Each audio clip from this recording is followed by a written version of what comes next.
நாங்கள் தென்கடப்பந்தாங்கல் ஊராட்சி ஒன்றியத்தை சேர்ந்து பெல்லியப்ப நகர்லேருந்து பேசிகிட்ருக்கோங்க. இந்த வள்ளலார் ஸ்ட்ரீட் பெல்லியப்ப நகரில் ரொம்ப நாளாகவே இங்கே ட்ரைனேஜ் ப்ராப்ளமும் இருக்குது.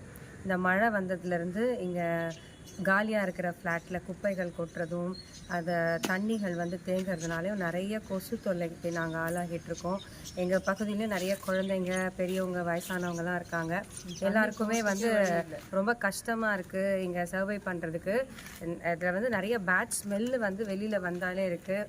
ஒரு இயற்கையான காற்று நாங்கள் இங்கே சுவாசிக்க முடியல.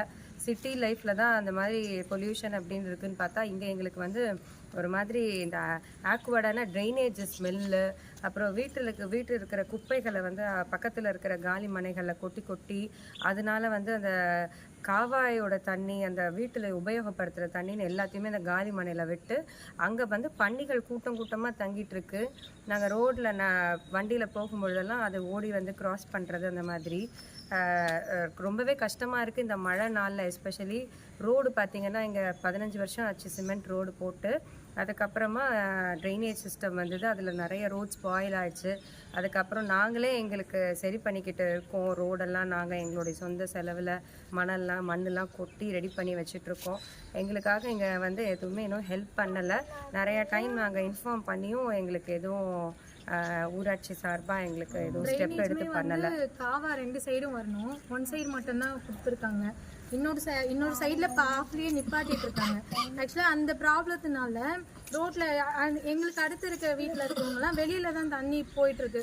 அவங்களுக்கு ப்ராப்பராக இது தண்ணி போகிறதுக்கான வழி கிடையாது, எவ்வளோதான் இது பண்ணாலும். அதே மாதிரி விஷப்பூச்சிலாம் நிறைய இருக்குது. இப்போ நாங்கள் போகிறதுக்கே பயமாக இருக்குது. 6 அடி 7 அடிக்கு கிட்டத்தட்ட பாம்புலாம் போயிட்டுருக்கீங்க. குழந்தைங்க இருக்காங்க. ஆக்சுவலாக என் பாப்பாவுமே கூட ஸ்கூலுக்கு போகிற டைமில் ஒரு பாம்பு மெதிச்சு கடிச்சிருச்சு. அதுவுமே தண்ணி பாம்பாக இருக்க வச்சு இப்போது பரவாயில்ல, எதுவும் பிரச்சனை இல்லை. இன்கேஸ் விஷப்பாம்பாக இருந்ததுன்னா குழந்தை உயிருக்கே ஆபத்தாக இருக்கும்.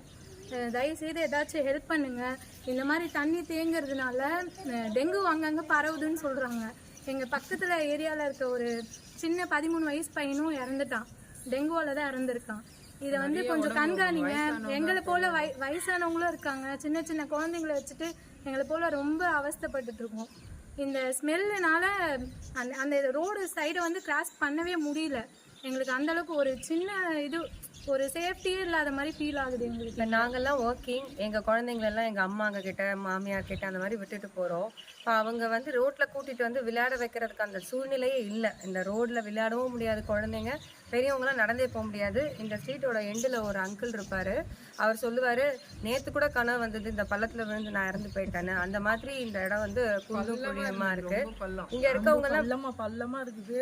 தண்ணி அங்கங்கே சேர்ந்து கொசு, நிறைய கொசுங்க, உடம்பு முடியாமல் கோல்டு, ஃபீவரு இந்த மாதிரி வந்துகிட்டே இருக்குது. எல்லாருக்கும் குழந்தைங்கள்லாம் ரொம்ப பாதிக்கப்படுறாங்க. சீக்கிரமாக இதுக்கு ஏதாச்சும் ஸ்டெப் எடுங்க. இன்கேஸ் டெங்கு அந்த மாதிரி ஏதாச்சும் இங்கே பரவுற சூழ்நிலை வந்துச்சுன்னா இங்கே இருக்கிறவங்க எல்லாருக்குமே ஆபத்து. அது தயவு செஞ்சு ஏதாச்சும் சொல்யூஷன் இதுக்கு அரேஞ்ச் பண்ணுங்கள். வயசானவங்கலாம் இருக்காங்க, இப்போது என்ன நடக்கும்னே சொல்ல முடியல. அதனால் தயவுசெய்து ஸ்டெப்